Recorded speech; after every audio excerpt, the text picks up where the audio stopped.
Did Joe get embarrassed pretending to like Harris? Our video of the day comes to us from Joe Biden, who praised Vice President Kamala Harris at a DNC holiday event on Sunday. He laid it on thicker than slabs of bacon and Brian Stelter's scarfs down while on the toilet. Roll it, Nancy. It's also been an incredible honor to serve with someone of immense character that she demonstrated through her entire career, Kamala Harris.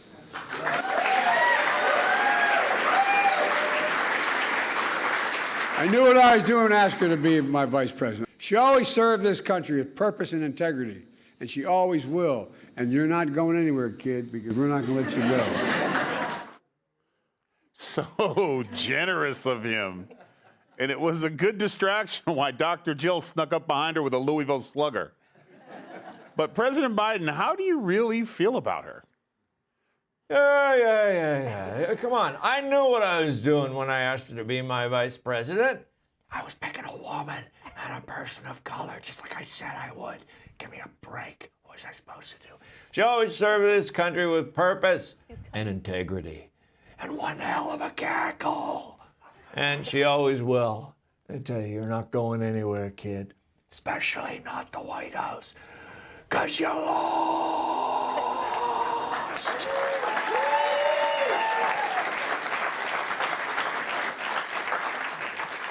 Loftus, you know what just cracks me up? Have you ever talked glowingly about someone while yelling? Like, man, he's a really nice guy. Yeah. Like I think he's sending us a message. Yeah, he was all over the vocal roller coaster Yes. on that one. I knew Kamala, because she's a great... He's Yeah. looking around for her. Super creepy.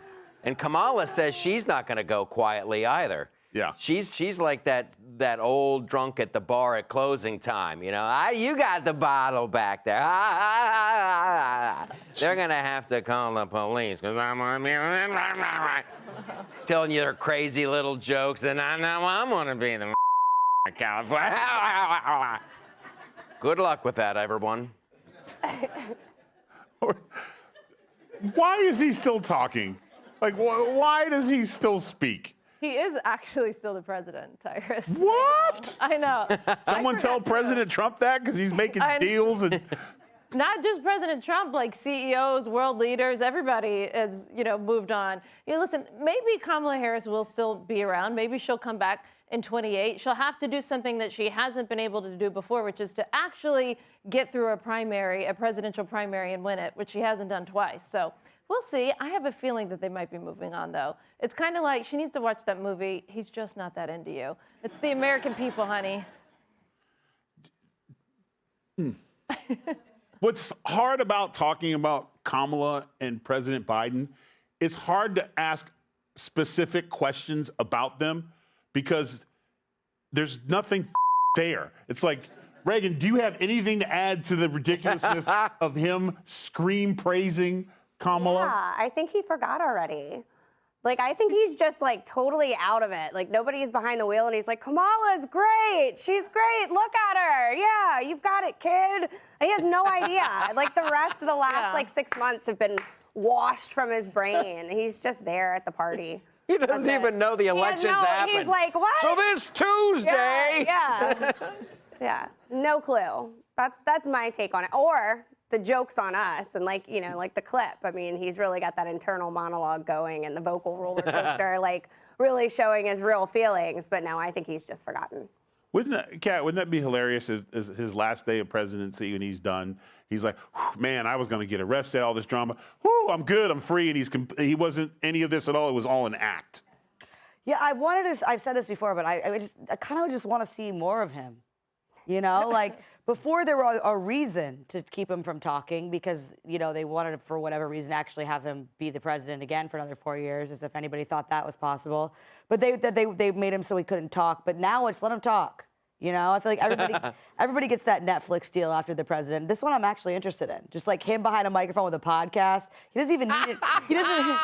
He doesn't even need guests, I feel like. Context. Yeah. He will envision them. He'll just say some random weird. envision the guest. You don't need to actually fly the guest. They'll be like, he'll think someone's in the chair. Saves on cost of flying people out to appear on the pod. You know, I would watch. You all would watch. True. Everyone would watch. I'd watch him like get in an argument with like Shakespeare. Yeah. Like, you know, or so whatever invisible friend. Yes. Yeah, and I just hope- call it "Come On, Man." Yeah. Yeah. Or going into the light with Joe Biden. Like I would. This week, Joe interviews his Uncle Bozy. Tell me about the cannibals, Uncle Bozy. We can a finally bullet meet ball in a Corn. We chair. can finally meet Corn Pop. Like who is Corn Pop? Yeah, I don't see why he wouldn't do. I mean, man, if I worked at a production company, we'd already have ink on the paper. Maybe you bring him in as a co-host on your podcast. On my Sunday radio show on Sirius XM Patriot Channel 125. Yeah, maybe I would totally. I mean, listen, I would interview the president. Why not? But I also feel like kind of bad making fun of him now. It feels like kicking a puppy. Like, you know, just let him go. We're not making fun of him. We want, like Kat said, we want more. I want to hear what he has to Not say. worldwide Quiet for too consequences long. every time he speaks.